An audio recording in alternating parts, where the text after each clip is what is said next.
Last week, Coinbase announced they were going to be laying off 14% of their staff in a push for artificial intelligence. 3 days later, the site crashed. And this really exposes how effective and efficient AI can be, but some of the massive risks that companies and individuals are taking on when using AI too quickly. And today we're going to cover some of these ramifications. And if you're new here to the channel, 6 days a week, we're going to be talking about AI and its impact on the workforce and how it's creating new jobs and also causing layoffs. So make sure you're subbed if you're interested in that. And I know what you're thinking. Mark, how do we know that this was AI related? What are we talking about? Guys, let's first go back to what the CEO, Brian Armstrong, said when he announced the layoffs. He said that rapid advances in artificial intelligence were one of the primary reasons. He said that new tools were allowing non-technical teams to ship code and automate tasks with smaller, more focused teams. And we've been covering this a lot because over the past few years, AI was not cited in very many layoffs. But this year, over 16% of layoffs have been referenced with AI. AI is leading to more layoffs now. And it certainly could create new jobs, and we'll be covering those as they pop up. But let's just kind of reframe what happened here with Coinbase. Let's just kind of reframe this. The largest crypto trading platform in the United States announced it was leaning into AI to ship more code and that it was going to fire 700 team members. A couple days later, the site crashed and was unstable for 7 hours. Guys, the users of the site, all my Coinbase fans out there, I see you, I feel you, high five, right? These users, just like you and me, unable to buy and sell crypto, failed transfer, missing balances, price discrepancies, pretty scary stuff. As soon as I saw this report, I logged into all of my financial accounts to make sure everything was copacetic, and thankfully we're good. We're good. Hodl to the end, right guys? By the way, I was talking to my wife. I said, this is how much money we've made off the Bitcoin's investments over the years. She's like, oh, well, we need to cash that out. And I was like, what are you, crazy? We're hodling to the end.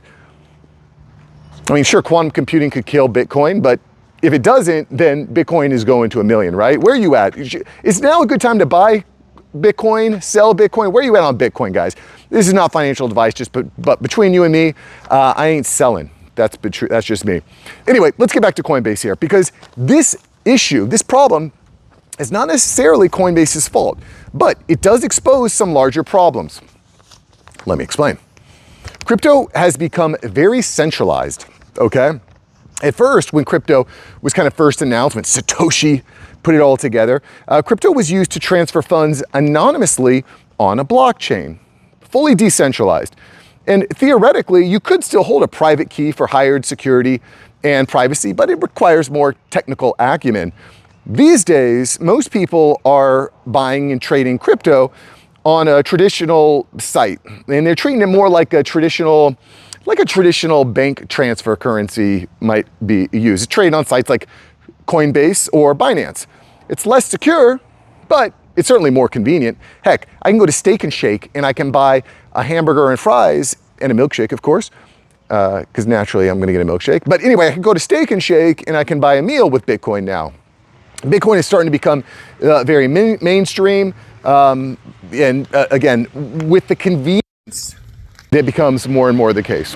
Anyway, that's the first thing. The second thing that this Coinbase issue highlights is the heavy reliance on Amazon Web Services cloud infrastructure, AWS cloud infrastructure. You see, in this case, you might be saying, oh, it's all the bad coding. It's like, you know, this is not necessarily a coding problem. This is not necessarily an AI code shipping problem, but we'll talk a little bit more about that here in a moment. But rather an overheating problem in the data center. You see, there's a large Amazon data center in Virginia that had a massive spike in temperature, which led to overheating and crippled multiple companies, including today's company, Coinbase. And this is not an isolated incident, guys. This is the second major overheating disruption in the past several months. And with the massive demand for AI now and the increasing demand for AI, that ain't gonna stop. That ain't gonna stop. I think it's pretty reasonable to expect more. And to compound on this, actually hold that thought. Coinbase is not the only company that is in high demand for tokens right now, because that's what's causing these data centers to overheat. Too many people requesting too many tokens. This is a supply-demand issue. That said, to compound on this, Amazon, you may have heard of them before, they recently went through a large round of layoffs themselves. They let go of over 30,000 corporate employees, citing AI efficiency as a primary driver. So we've got Coinbase, we've got Amazon. If you've been subbed to the channel, this shouldn't be a surprise to you. We've covered dozens of companies, dozens of tech companies that are laying off employees for AI. Okay, and it's starting to become a supply-demand issue. And one of the things I've heard a lot of critics say is that, well, it's all hype. AI is not going to pay off. We'll have to see. We'll have to see. When do the profits meet the road? Because at the end of the day, for a company to be really excited about AI, for us to show that AI really works, every company is going to have to be more profitable. And it's kind of interesting the way we've seen the chain work and how it's going to play out over the coming months, right? First, we saw data infrastructure, cloud services, chips. We saw huge booms. NVIDIA is the largest company in the world because they produce the chips, right?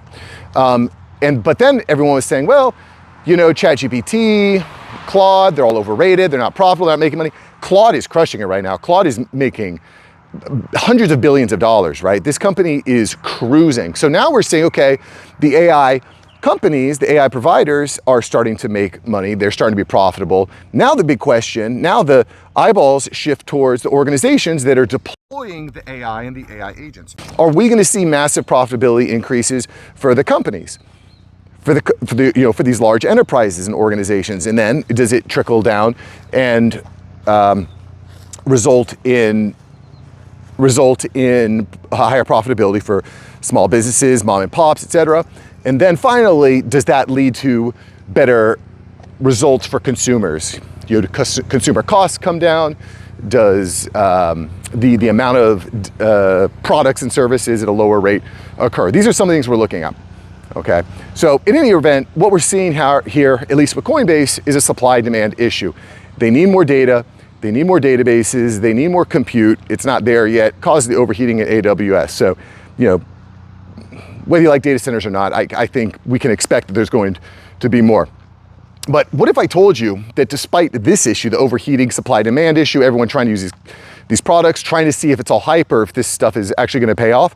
What if I told you there's another issue, potentially a bigger issue that people are starting to talk about, but maybe you haven't thought about necessarily, and that's cyber threats, cybersecurity. And I read a really interesting article in Wired that I think is pretty illuminating. So according to Wired, thousands of apps that are being vibe coded using tools like Lovable, Replit, and more are completely exposed.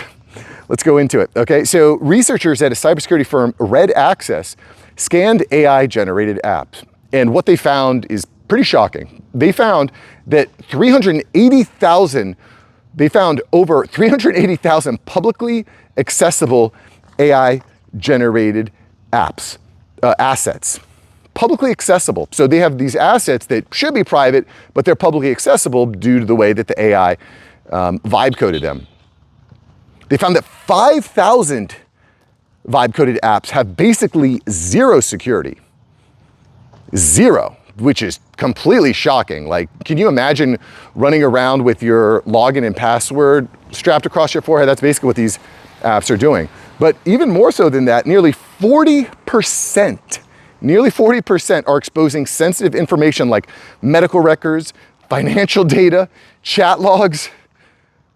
Wow. When I saw this stuff, I was shocked. The reality is more and more people are building apps right now using these coding tools. In fact, I'm one of them. I'm building software myself. I think it's smart to build software, but we also got to be smart to kind of expose what we're walking into and be knowledgeable of what we're walking into, because there is a new reality forming, which is the need for enhanced security. Cyber security is becoming more and more important. I mean, shocking. In AI, we covered this in a video a while ago, AI is causing a huge spike in AI cyber threats. It's also going to be a huge player. AI is also going to be a huge player in fighting the cybersecurity threat. So it's just kind of a crazy time. And one of the things I do want to highlight here, one of the reasons why we're seeing all this exposure is because we have a lot of people building that don't necessarily understand the full architecture and engineering of a secure app. And I think, at least personally, what this is going to result in is massive demand for software engineers. I think software engineers, are going to be in huge, huge demand. Not necessarily programmers, the guys that write code. I think that ship has sailed. But the guys that understand how to properly configure and construct an app and construct software and keep it secure, they are going to be in huge demand. Every company, every organization is going to need a software engineer that's going to be able to ensure that everything is sound. Every company, any company writing AI software, writing software with AI is going to want to make sure that it's sound. They're going to need engineers. I think this is an insanely huge opportunity. The reality, guys, is that this is the bigger picture. Big picture here. Every person, every company is going to be using AI more and more and more. The infrastructure is going to be necessary to make sure that it continues to operate. And security is going to be necessary in order to make sure that stuff doesn't break down. That's where we're at, guys. And hopefully we don't have more issues like Coinbase. Hopefully you're protecting your crypto. Hopefully you're protecting your customers' personal information. But keep all this in mind. I think that we're at a point now where a lot of companies are going to be exposed for not having a proper AI strategy, because we're kind of in this place now where if your company doesn't have an AI strategy, you're completely cooked, because your employees are going to be using AI. They're not going to be doing it securely. They're not going to be protecting your company info. You need to have an AI strategy with your teams. That's it. And if you're working for a team that doesn't have an AI strategy, that should be a big red flag for you to say, okay, how can I implement? How can I do this securely? How can I communicate with others? How can I build relationships with other people that are doing it? This is, I think, at least for me, the biggest priority for remaining relevant, respected, and financially free in 2026. All right, boys, thanks for watching the video. Leave in the comments below, what do you think? Is Coinbase cooked? Are we all cooked? Is there going to be, is AI going to lead to an economic boom? Or is it just leading to way too many threats and exposures? What do you think? Put in the comments below. If you like today's video, you will love yesterday's video. Click it, check it out, and I will see you there. Peace.